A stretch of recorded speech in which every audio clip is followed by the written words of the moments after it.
There are reports now that several African countries are withdrawing from the World Economic Forum, which is beginning today in Cape Town. This year's theme is shaping inclusive growth and shared futures in the fourth industrial revolution. More than 1,000 regional and global leaders from politics, business, civil society, and academia are expected to discuss Africa's way forward.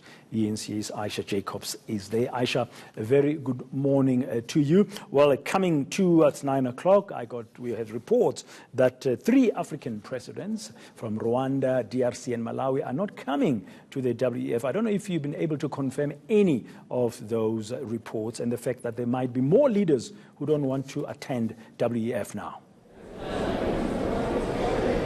Well, I'm joined here by the World Economic Forum head of Africa, Elsie Kanza, and I think she will be in a better position to confirm or deny whether some of the African leaders are boycotting this event. So that is a question that I'm going to be posing to Elsie Kanza. Elsie, are you able to confirm reports that we heard last night and earlier this morning that some heads of state from African countries are boycotting this World Economic Forum event that's happening here in Cape Town? Yes, well, thanks for having me, and I'm not able to confirm it because I was surprised to hear the news. One of the leaders, Rwanda, actually unfortunately had to cancel his participation last week before the very unfortunate events, and both the government of South Africa and the World Economic Forum teams have been following up on the delegations from the DRC and Malawi, because while they indicated they would be participating, they never completed their registration. So it was quite surprising to read the news about the boycotting. That is not information that we have. Now, it is a well-known fact that there have been violent xenophobic attacks against African nationals, African migrants. Will this be a topic up for discussion at the World Economic Forum over the next 3 days? Absolutely. Allow me to just take a short walk back into history, which is that xenophobic attacks here in South Africa, as well as in other parts of Africa and the rest of the world, are not new, particularly in the context of the freedom of movement of people. And in 2017, when we had the meeting in Durban, there was actually an initiative by our global shapers, our 20-something-year-olds, which was going around, traveling around the continent and having conversations in local communities about the real implications about what an open Africa means. And I'll tell you, the reactions were quite interesting. There's a lot of resistance to foreigners, a lot of feeling that foreigners will come in and take our jobs because of the challenge of unemployment. And so in the preparation for this meeting, and particularly in the context of the recently signed African Continental Free Trade Agreement, we actually have scheduled deliberate sessions to talk about what the freedom of movement means, not just for managed or unmanaged migration, but also just talent.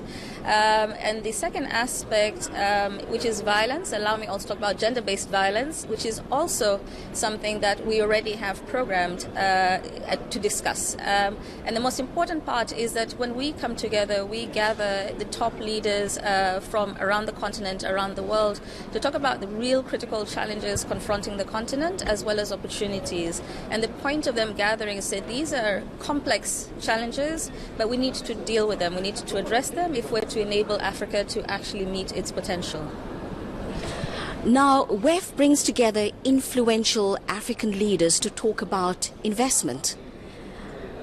But Africa faces a number of challenges. So how is Africa to prosper as a result of these challenges?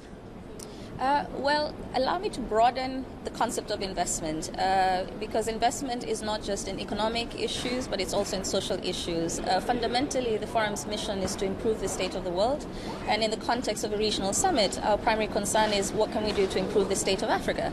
Africa is the poorest continent in the world. It's the youngest continent. It's the fastest growing. The future of Africa matters not just to Africans, but to the rest of the world.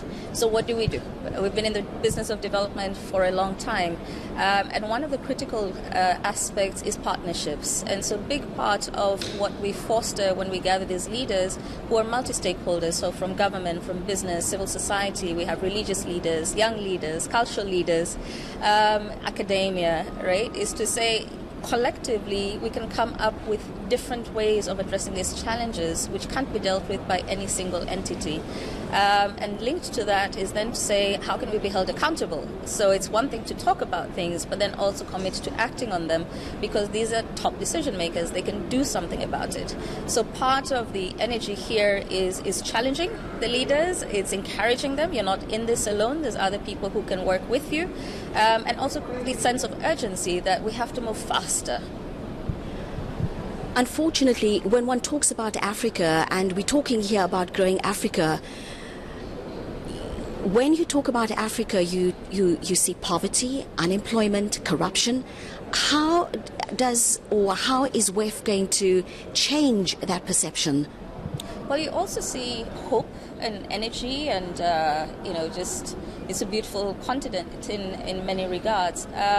And so, yes, while there's the challenges, which, by the way, are not unique to the African continent, we also need to elevate and celebrate the successes we have. So I'll give you a small example. Is yesterday we had a startups program where we gathered entrepreneurs who've managed to achieve funding levels of at least 1 million. We had 189 applicants.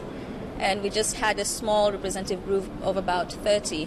And this is in the Africa that is so poor, that is so challenged with the infrastructure. And the reason we're gathering them is to say, somehow you have made it to that higher level, and yes, you're still aspiring. They're aspiring to be unicorns. Now they're gazelles. But also looking back and saying, why is it 189 and not 1,000 or 100,000? That would be totally transformative for the continent. So this is also an opportunity to learn from each other, and then say, okay, based on your experience, how do we make it easier for others so that more Africans can thrive, because that is better for all of us. Now, there's quite a lot of excitement about the Africa Global Platform. Tell us more about that, the Africa Growth Platform. Tell us more about that. Well, that's actually a very personally exciting initiative, and it's very exciting for the World Economic Forum because it speaks to what I said earlier, which is really challenging our leaders to walk the talk. Underlying it is the problem of youth unemployment, and our Africa Regional Business Council, which is our platform for top business leaders from Africa, from companies from Africa, as well as the heads of Africa from global companies, who committed to helping to support small businesses as a way of creating employment. So they're quite frank with policymakers and said, listen, we don't wake up, trying to hire more people. If anything, we're looking for efficiencies, but we definitely wake up thinking, how can we do more business? And this is very much about supply chains, and the key concern was a lot of African businesses are still not where they need to be globally competitive. If you look at our global competitiveness index, Africa is still lagging behind the rest of the world. But instead of saying, okay, let's live with this problem, and seeing, tens of millions of Africans hitting the job market every year, what they've done is to commit and say, listen, why don't we work with them, right, and see how we can scale 100 million small businesses, SMEs, startups over the next 5 years. And a big part of that is reshaping, remodeling the ecosystem. And that's what the Africa Growth Platform is, putting entrepreneurs, small businesses at the center, regardless of what they're involved in, regardless of their size, and saying, what can we do to help you do more? To help you grow, to help you hire more people, because collectively, the impact of 100 million is substantive. And we've been overwhelmed by the level of support that is coming from big businesses, from governments, from foundations, from investors, to say we want to be part of this collaborative effort to change the situation. Thank you very much for your time, ma'am. So that was Elsie Kanza, the head of the World Economic Forum on Africa, saying that there's not only negative things coming out of Africa, but also positive things, and talking about all things investment.